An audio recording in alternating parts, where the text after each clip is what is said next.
Hi, my name is Kathy D'Alessandro, I'm Noelle Hoffmeister. and we're with Get Up and Teach. And today we're going to focus on how the brain learns. It's interesting, we've been in education, we know a lot about methodology and how to present a good lesson, but there's a lot of pieces of learning that we don't know. So Noelle is going to share with us all that she has read and learned about and teach us about how the brain learns. Yeah, so this is from the work of Dr. Carolyn Leaf. I'm not a neuroscientist, she is. She has many studies about how it physiologically looks when we learn something. So if you look at this graphic, we're going to be taking a loop, and when I say a loop, we're going to start at the base of the brain, go to the top of the head, and come back down to the base of the brain, and that is the order or the sequence in how it will look. So when you get any kind of stimuli to your brain, and when I say any kind, I mean any kind, the lights, your shoulder, if you've got something in your hand, any stimuli, including learning, the first place that stimuli hits is the EntoRhino Cortex. Ooh. And we've chosen to use a phone to represent that. So the EntoRhino Cortex, it is in charge of navigation and time passage and memory. So like when you go under anesthesia and you wake up and you're like, oh my gosh, how much time has passed? Yeah. That's your EntoRhino Cortex. When you get that sensation of this way is north, which I gotta confess, I have no sensation of, I can't find my way out of a paper bag, that's your EntoRhino Cortex. So after the stimuli has gone to the EntoRhino Cortex, the next place it goes is to the thalamus. The thalamus is the part of your brain that is in charge of feeling or processing all the external stimuli. So, you know that kid that's always like, my socks don't feel right, or my tag is bothering me. That's all thalamus. It's like a satellite station that's taking in everything and trying to prioritize what the most important thing is. And that's why as a teacher, you have that kid where you just taught a whole lesson, but the entire time that kid's been thinking about how his socks feel or how his rear feels on the chair, or he or she can't figure out that they need to listen to you and not think about that external stimuli. Number 3. All right. Now that stimuli is going to shoot up to the cortex. The cortex is all of that gray matter that you see when you see a real brain. And the cortex is organized into these, what scientists kind of call branches. And what happens is Hence the tree. Hence the tree. And it's all like your brain goes, it goes here because it's similar to this. Your brain is looking for similarities of where to store it. So it has its own organization system. What sometimes happens is that when we're listening, we misinterpret where it goes, and it can get put in the wrong spot and then not being able to access as easily. So hence the file cabinet analogy Yes. that we learned in school. That's is right. that it's not in the right folder. That's right. So it will go up and hit the cortex. And as it hits the cortex, we could do a close up, this will get bigger and bigger, and what scientists look for is like a mushroom shape. And once it has a mushroom shape, you have a really good defined long-term memory piece. Now what's fascinating is that this piece, even if it gets bigger, if the brain is under stress, it will shrink back down. So think trauma, PTSD, all of that stuff. And so then it makes you look at the kids in front of you and you can start to see how diagnosis gets attached to the long-term memory, short-term memory recall. It's kids on the spectrum. Yeah, it's so much has to be in place. And just normal or right. Right, and whatever that is. And whatever that is. Whatever and, that is. And then we have to navigate all those pieces. That's right. All right, so this was what? That was number 3, the cortex, Okay. or at the top of the head. Now we're going to come back down to the hypothalamus. The hypothalamus thalamus then is a gland that shoots out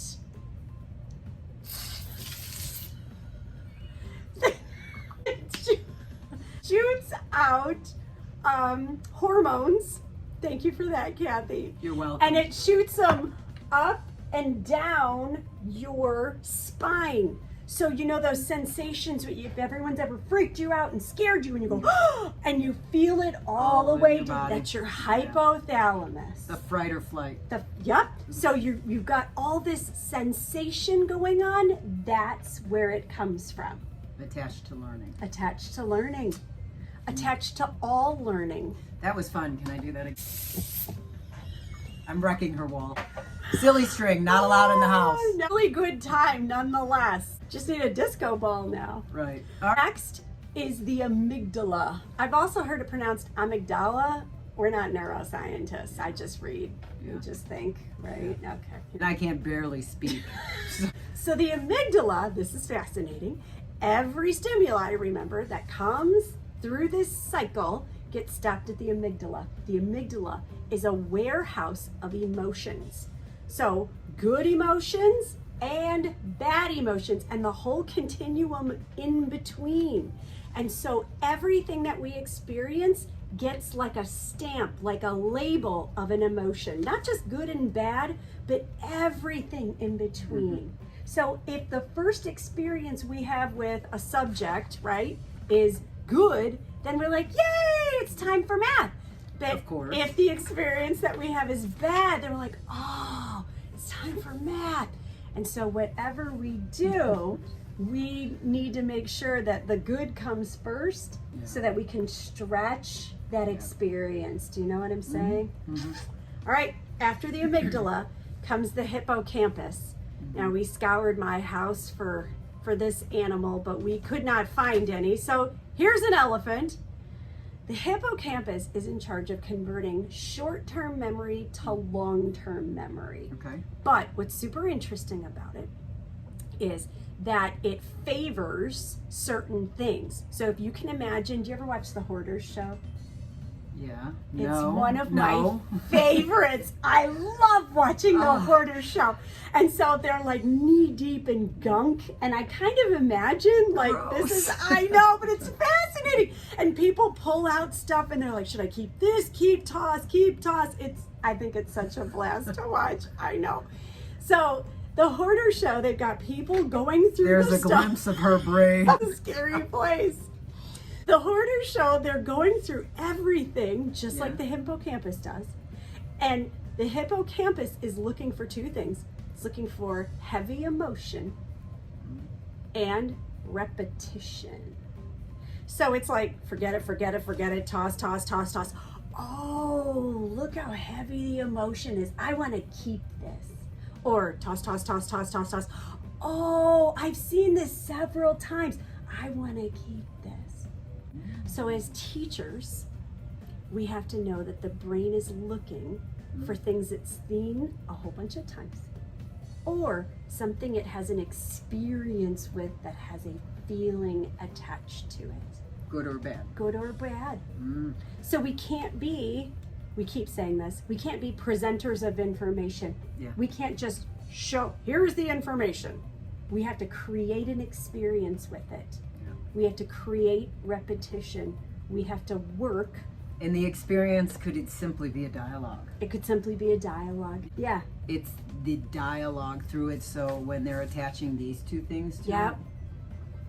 Yeah. And what's fascinating is you can see where something can go awry. Right. Right? Right. It's a wonder that they get anything really out of us. Especially as once we finish up and you see the complete loop that it has to go So many places it can get derailed. And that loop has to be taught 21 times. That's right. For us to remember it, it's a miracle. It is a science and art. It sure is. There are three takeaways that we sort of had from this process once we kind of marinated on it. Because of the amygdala, remember that's this one, there is no learning without emotion attached to it.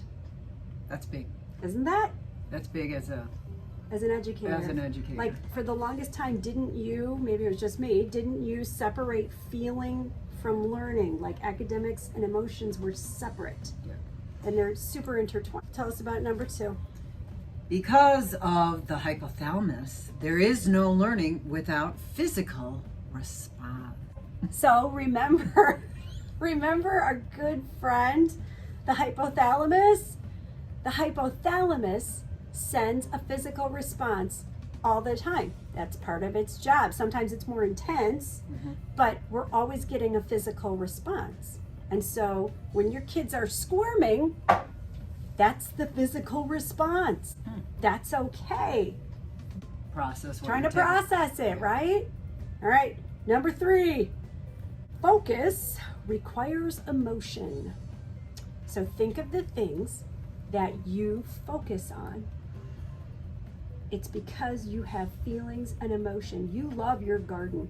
I do. You love your garden, I and do. it gets your focus. It gets your attention because you love it, and you have, right? Now, someone might say, well, what about the things I don't like? But don't you create yourself some feeling for it to do things you don't like. So I've got to write this report. I really don't want to write this report, but if I don't write this report, I'm going to get in trouble. I'm going to have to talk to somebody. I'm going to be embarrassed that I didn't do my work Agreed. right? Something. There is a motivator in everything that we do. And so everything that we focus on requires emotion. So like for me, it's cooking. Yeah. So I hate cooking. I can't stand it. Day ends, and I gotta go home and cook. Ish. Cereal, milk. Dinner. Yeah.